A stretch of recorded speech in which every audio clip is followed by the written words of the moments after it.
kelompok 3 yang hari ini akan mempresentasikan tentang kearifan lokal di Jawa Barat atau lebih spesifiknya di Garut. Nah, jadi sekarang saya akan menjelaskan tentang kearifan lokal di Jawa Barat, tentang tradisi dan permainan tradisional. Jadi di sini ada tradisi lais yang merupakan tradisi kesenian akrobatik dari masyarakat Sunda. Jadi di sini pemain lais harus berinteraksi di atas tali yang dibentangkan di antara dua bambu.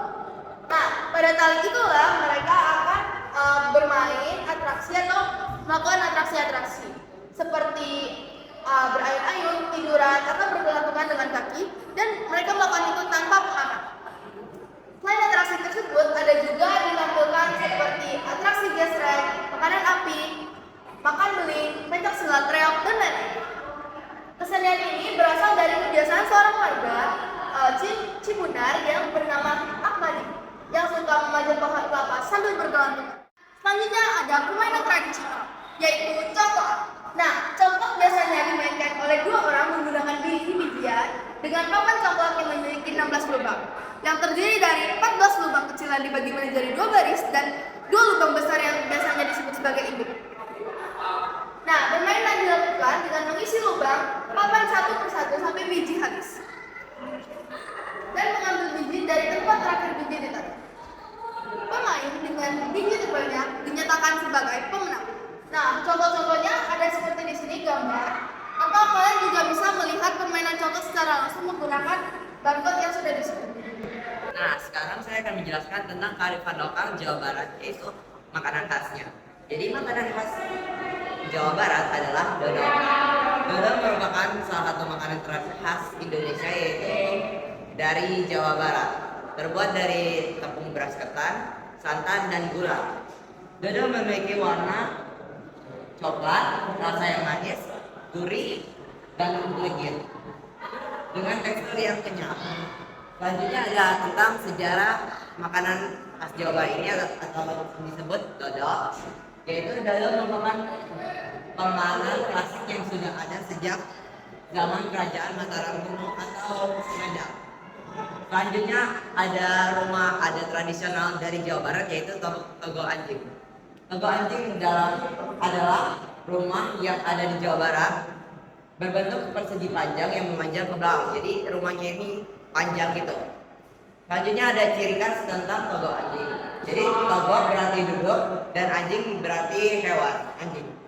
Maka Togo Anjing dapat diartikan sebagai rumah yang berbentuk anjing yang sedang dengan posisi duduk ke belakang. Jadi sekarang saya akan mempresentasikan tentang pantangan, alat musik tradisional, dan baju tradisional di Jawa Barat. Pertama, saya akan mempresentasikan tentang pantangan. Pertama, tidak boleh melonjorkan kaki ke arah utara. Kedua, ketika berziarah harus menggunakan baju polos.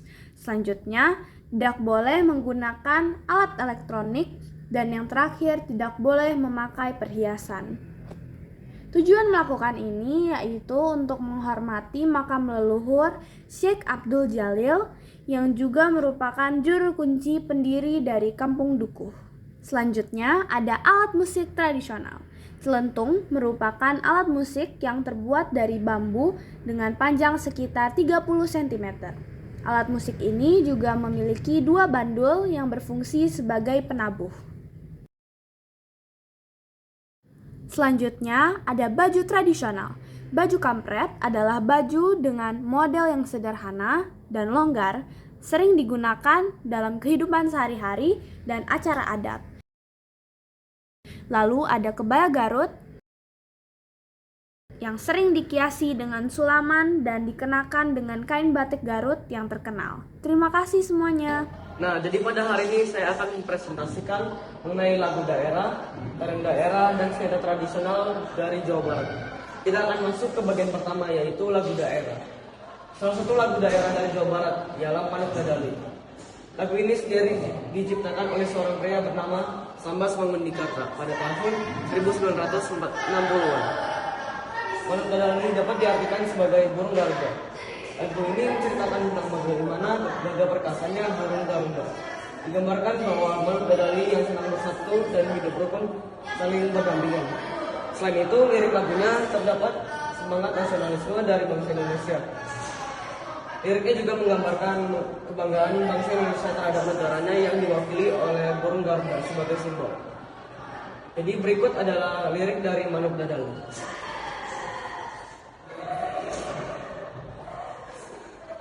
Lalu kita akan masuk ke bagian kedua, yaitu tarian daerah. Tarian dari Jawa Barat ialah tari Manuk Dadali.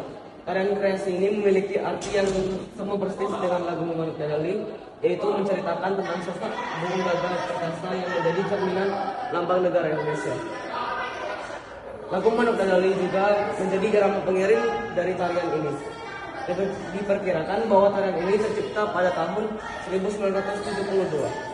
Saat itu lagu berbahasa Sunda sangat populer di wilayah Jawa Barat.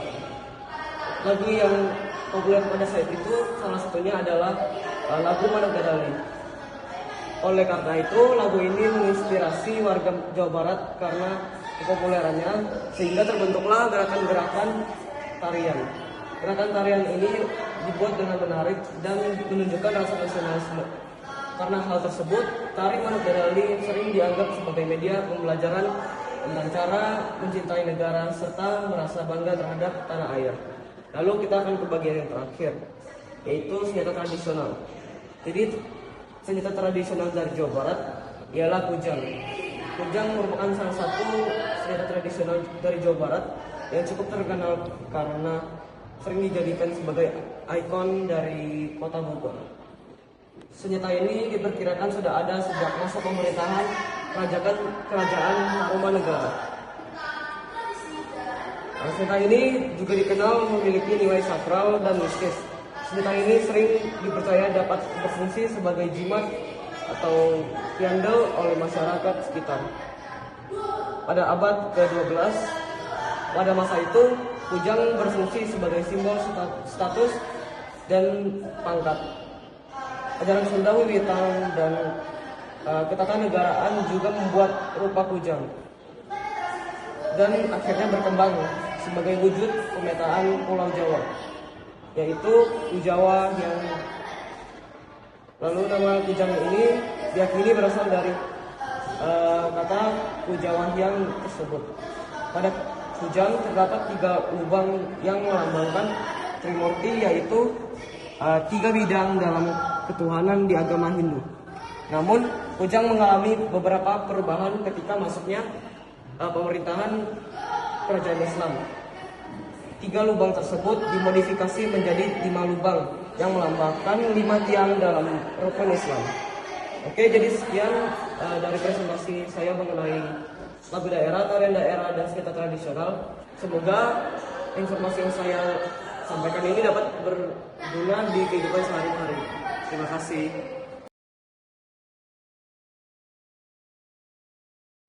Situ Bagendit.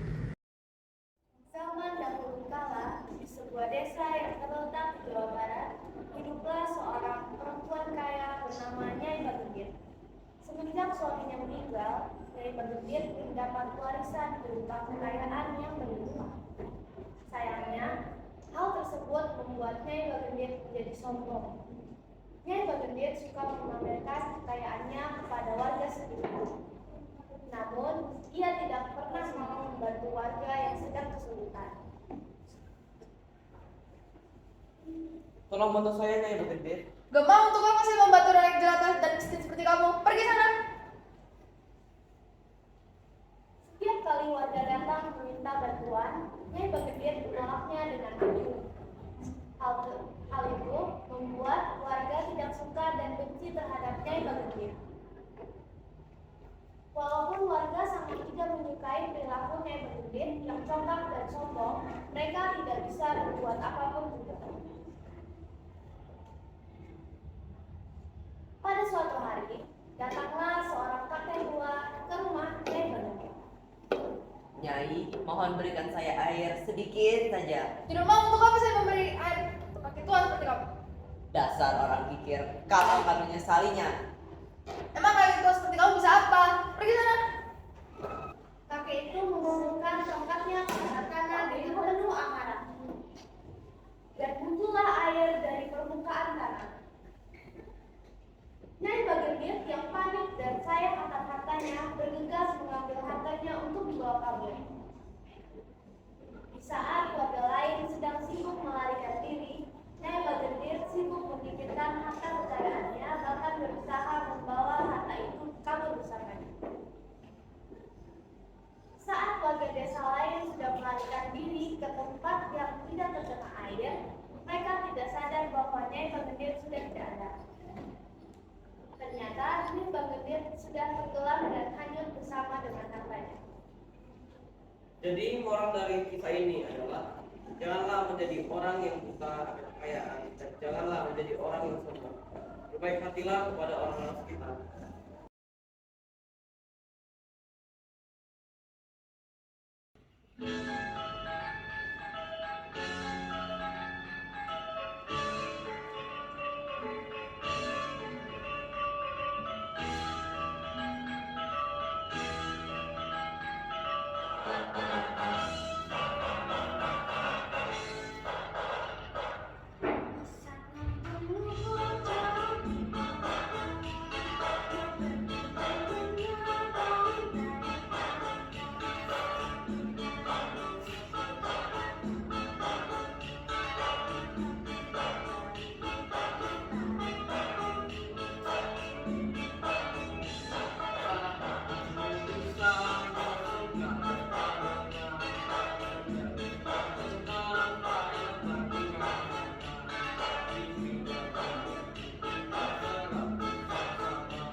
Yang kami dapatkan adalah Jadi di sini di Indonesia itu ada memiliki beragam dan berbagai banyak kearifan lokal dan budaya-budaya.